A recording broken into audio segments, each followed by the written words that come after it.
버락 오바마 전 대통령과 미셸 오바마 여사가 카멀라 해리스 부통령에 대한 지지를 밝혔습니다.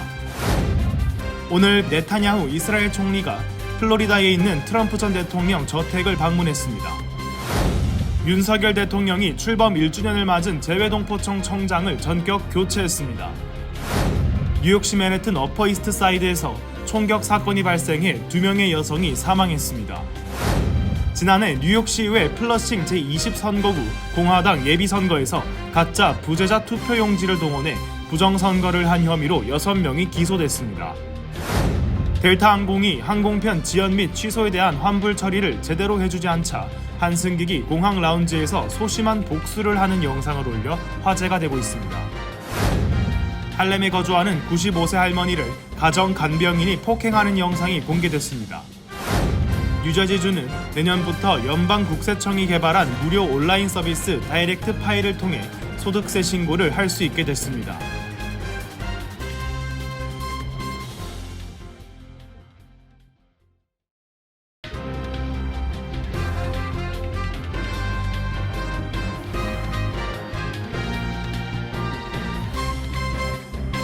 안녕하십니까?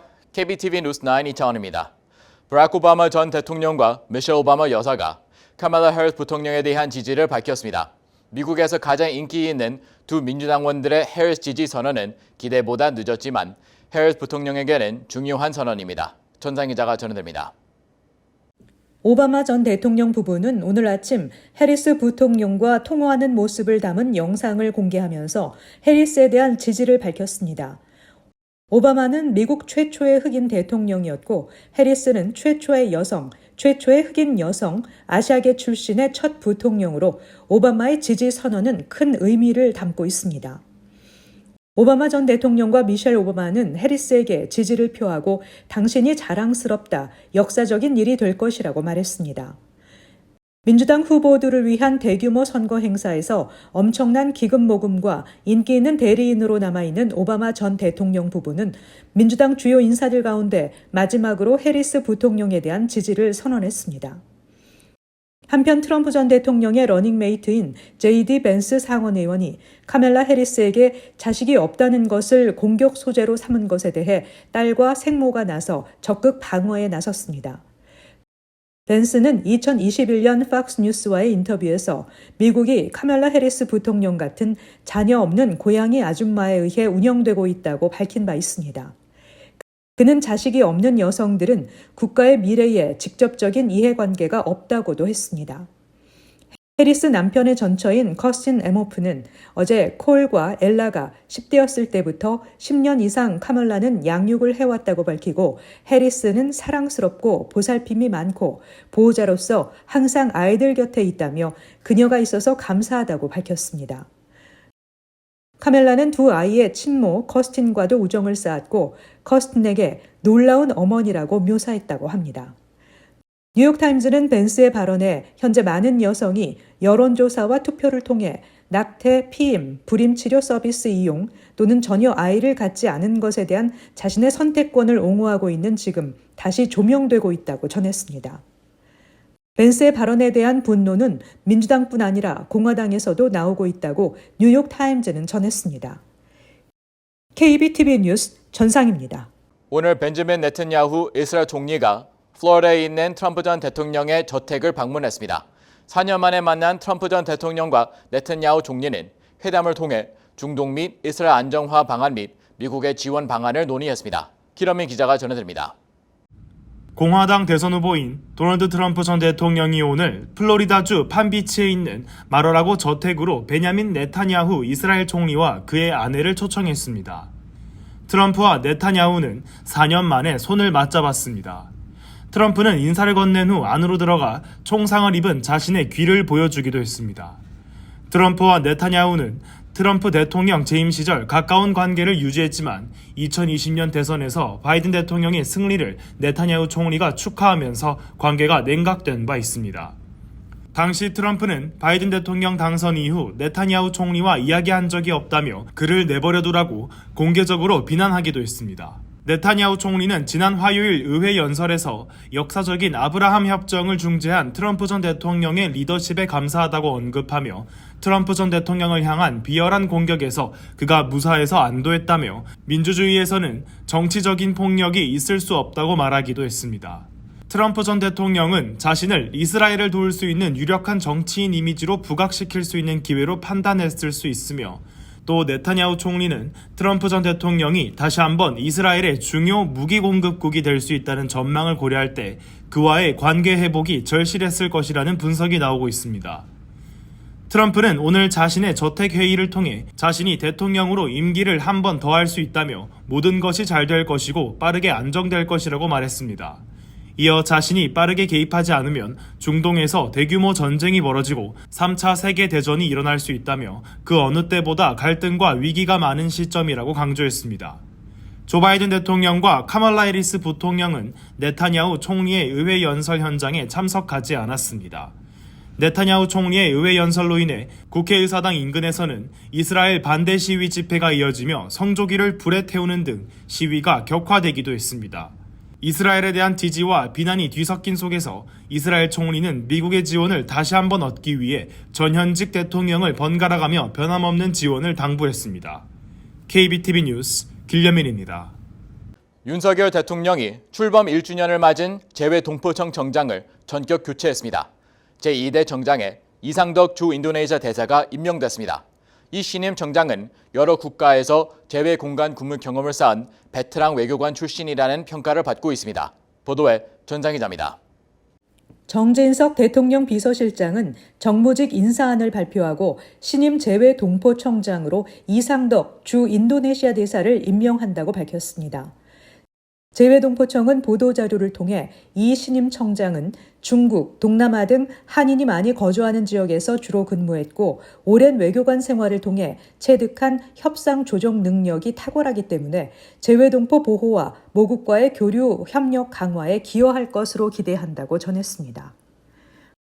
한인사회 관계자들은 갑작스러운 교체 소식에 미주 지역 재외동포 권익 향상을 위한 정책 수립 등에 부정적인 영향을 끼쳐서는 안 된다는 입장을 전하고 있습니다.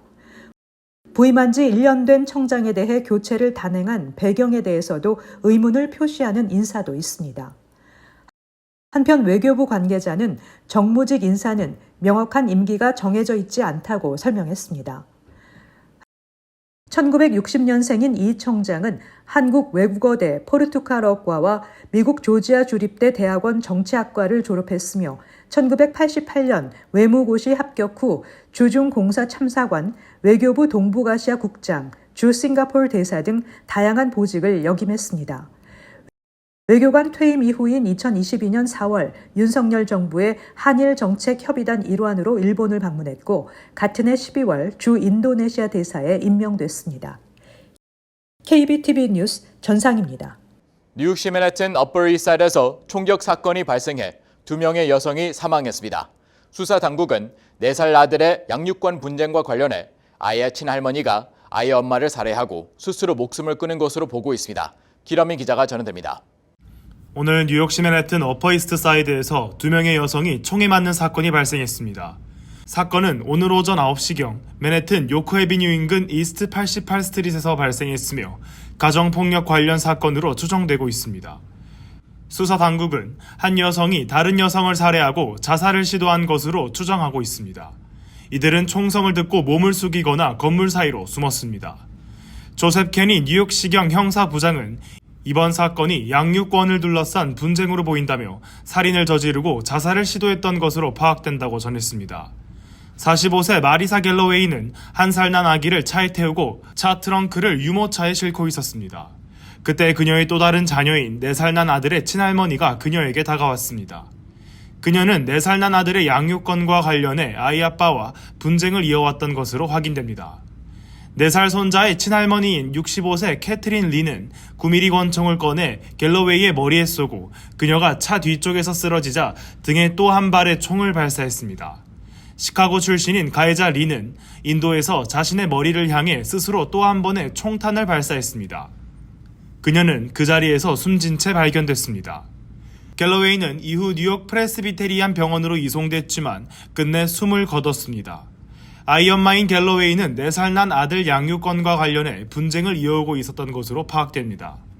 뉴욕시경은 사건 당시 사용된 9mm 권총이 4살 손자의 할머니인 가해자 리가 쓰러진 장소에서 발견됐으며 리의 토트백 가방 안에서 또 다른 총기 한 점이 발견됐다고 밝혔습니다. 뉴욕시경은 갤러웨이 가족이 최소 5건의 분쟁 신고 기록을 갖고 있었다고 전하며 이번 살인 및 자살 사건과 관련해 원인 파악 등 수사를 계속 이어갈 것이라고 전했습니다. KBTV 뉴스 길련민입니다.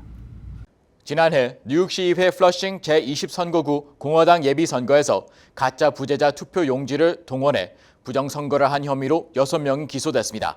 이들은 만난 적도 없는 23명의 유권자를 대신해 투표 용지를 제출한 것으로 나타났으며 문서 위조와 불법 투표 등 유죄 판결을 받으면 최대 7년의 징역형을 받을 수 있습니다. 전상 기자가 전해드립니다.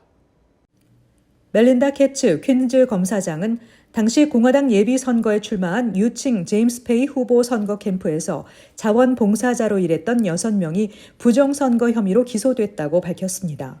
캐츠 검사장은 피고인들은 선거관리위원회에 가서 만난 적도 없는 23명의 유권자를 대신해 투표 용지를 제출했다고 전했습니다.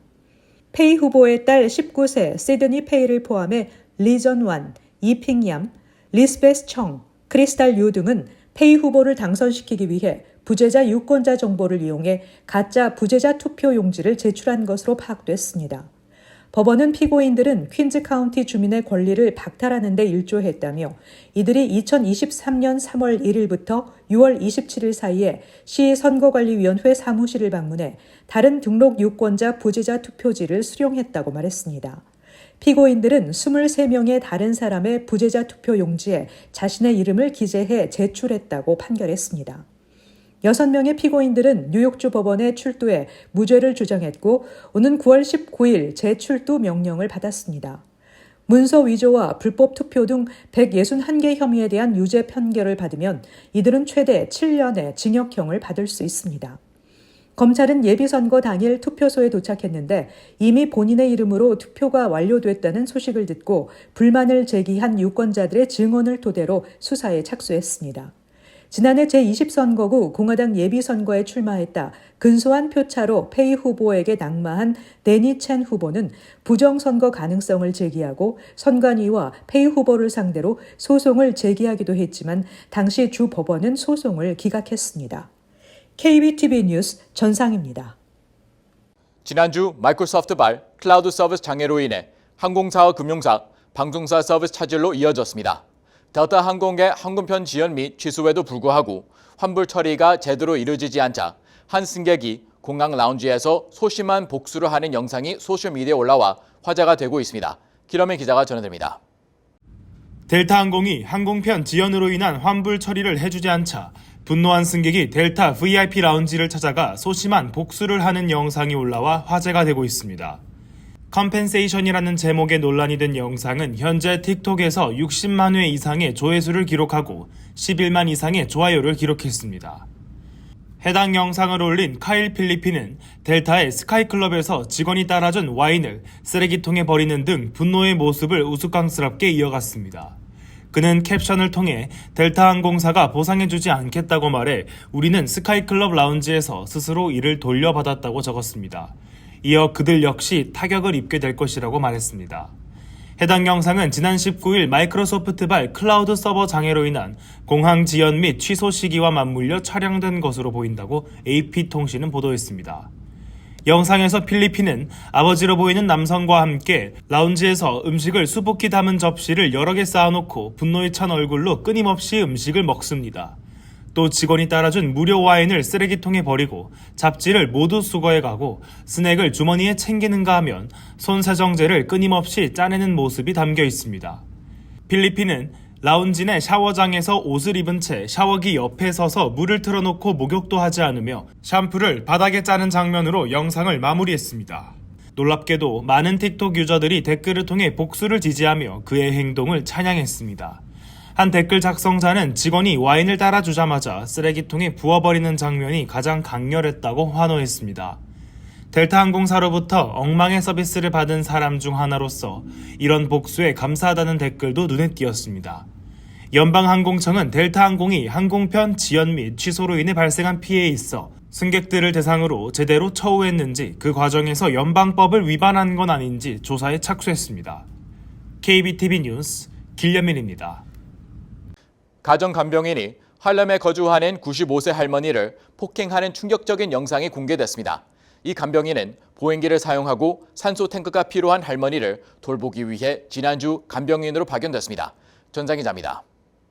피해자의 카메라에 포착된 영상에는 간병인이 펜으로 그녀를 때리고 그녀가 바닥에 쓰러질 때까지 반복해서 때리는 모습이 담겨 있습니다. 피해자의 손녀인 미셸 미첼은 악몽이라고 말하며 인생에서 최악의 날 중 하나일 만큼 끔찍했다고 전했습니다.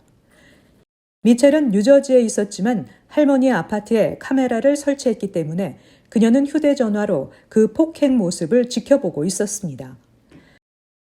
피해자는 멍이 들고 폭행으로 인해 팔을 들어 올릴 수 없는 상태로 의사들은 혈전이 생길 가능성도 우려된다고 밝혔습니다. 폭행 간병인은 메드플라이트 앳 홈 헬스케어 에이전시에서 근무하는 것으로 알려졌습니다. 경찰은 도주한 간병인을 추적 중입니다. KBTV 뉴스 전상입니다. 뉴저지주 개인 납세자들도 내년부터 연방국세청이 개발한 무료 온라인 서비스 다이렉트파이를 통해 소득세 신고를 할 수 있게 됐습니다. 서비스 출시 첫 해인 올해는 뉴욕을 비롯한 12개 주에서 시행됐으며 내년까지 50개 주로 확대를 목표하고 있는 가운데 뉴저지가 합류를 결정한 것으로 나타났습니다. 전자기자가 전해드립니다. 필 머피 뉴저지 주지사와 윌리 아디에모 연방 재무부 차관은 2025년부터 뉴저지 납세자들도 소득세 신고를 IRS가 자체 개발한 다이렉트 파일을 이용할 수 있다고 발표했습니다. 필 머피 뉴저지 주지사는 130만 명에 달하는 뉴저지 주민이 IRS의 무료 소득세 신고 서비스를 이용할 수 있을 것이라며 낡은 세금 신고 절차는 너무나 오랫동안 많은 사람들에게 불필요한 어려움과 부담을 초래했다고 말했습니다. 다이렉트 파일은 납세자가 직접 온라인에 접속해 소득세 신고 양식을 작성해 제출할 수 있는 서비스이며 비용은 무료입니다. 출시 첫 해인 2024년 소득세 신고 시즌에는 뉴욕주 등 12개 주에서 시범 시행됐고 소득 금액에 상관없이 임금 소득과 소셜 시큐리티 연금 및 철도 퇴직 소득, 실업수당, 1099 등을 보고하는 경우 이용이 가능했습니다. IRS에 따르면 시행 첫 해 시범 프로그램이 도입된 뉴욕 등 12개 주에서 14만 명 이상이 다이렉트 파일 서비스를 이용했습니다. 이들 사용자의 총 세금 환급액은 9천만 달러가 넘었으며 무료 서비스를 통해 절약한 소득세 신고 비용은 56억 달러로 추산됩니다. IRS는 시범 프로그램이 성공적으로 시행됐다며 많은 사용자가 긍정적인 반응을 보인 데 따라 더 많은 납세자가 이용할 수 있도록 계속 서비스를 확대해 나갈 계획이라고 밝혔습니다. KBTV 뉴스 전상입니다. 조 바이든 대통령이 6.25 전쟁 정전협정 체결일인 27일을 한국전쟁 참전용사 기념일로 선포한다고 밝혔습니다. 바이든 대통령은 이를 선포하면서 모든 미국인들이 한국전쟁 참전용사들의 힘과 희생, 사명감을 되돌아보고 그들이 마땅히 받아야 할 영예를 수여할 것을 촉구한다고 전했습니다.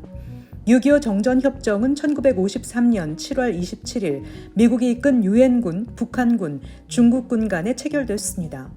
바이든 대통령은 자유의 신성한 대의 아래 목숨을 바친 3만 6천 명의 미군과 7천 명의 카투사 장병들에 대한 기억을 마음속에 간직한다며 한국과의 동맹을 통해 그들의 유산을 지키고 그들이 미래를 보장하면서 준평화, 안정, 번영을 이어갈 것을 약속한다고 했습니다. 퀸즈 경찰은 베이사이드 208번가와 32번가 근처 주택에서 강도를 저지르던 남성이 총격을 가해 한 남성이 사망했다고 밝혔습니다. 경찰은 현재 용의자를 수색하고 있습니다. 110일 경찰 관할 구역인 베이사이드 지역은 퀸즈에서도 비교적 안전한 지역으로 꼽혀 충격 사건이 일어난 데 대해 주민들은 놀라고 있습니다. 이 지역은 7월 21일까지 살인이나 총격 사건이 발생하지 않았습니다.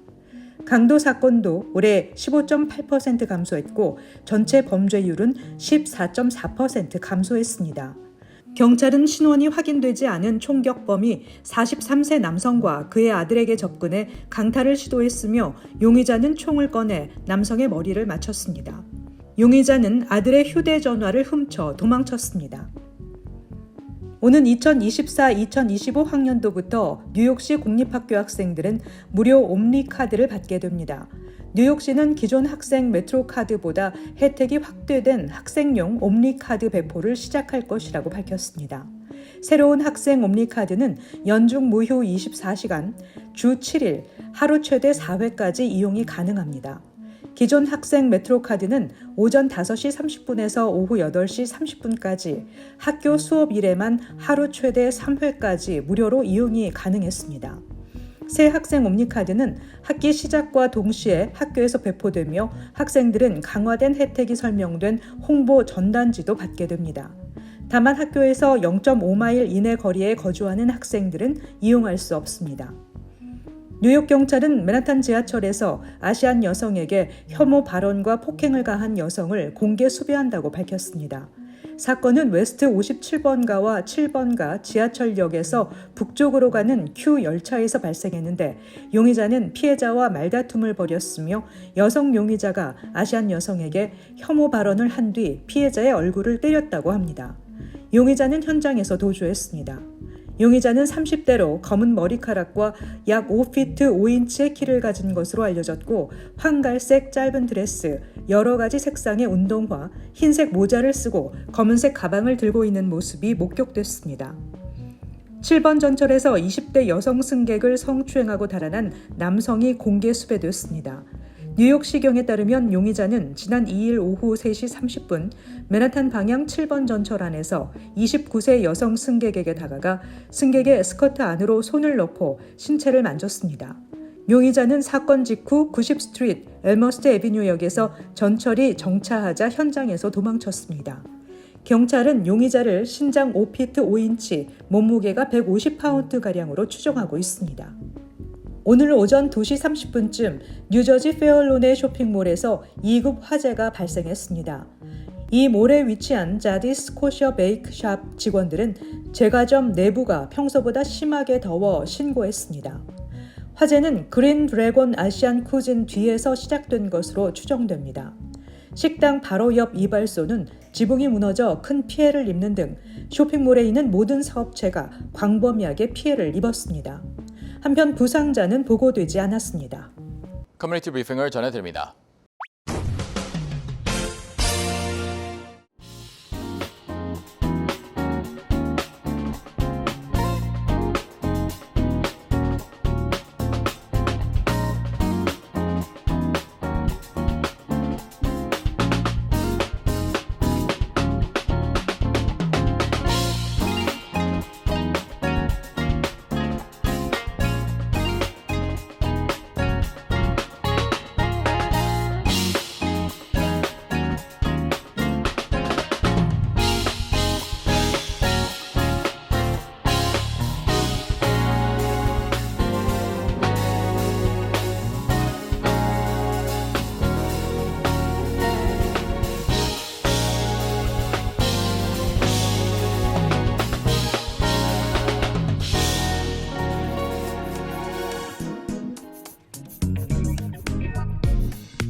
이어서 환율과 증시 전해드립니다.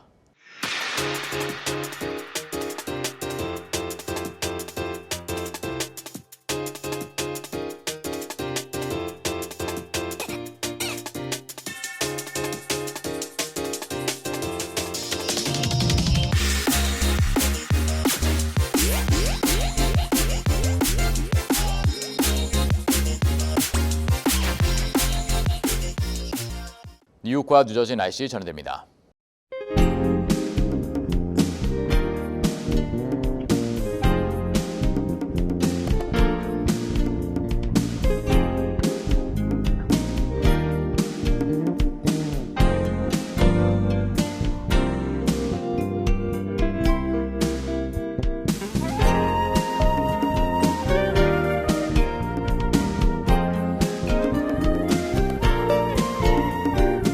오늘 뉴스 마칩니다. 시청해주셔서 감사합니다. 편안한 밤 보내시 바랍니다.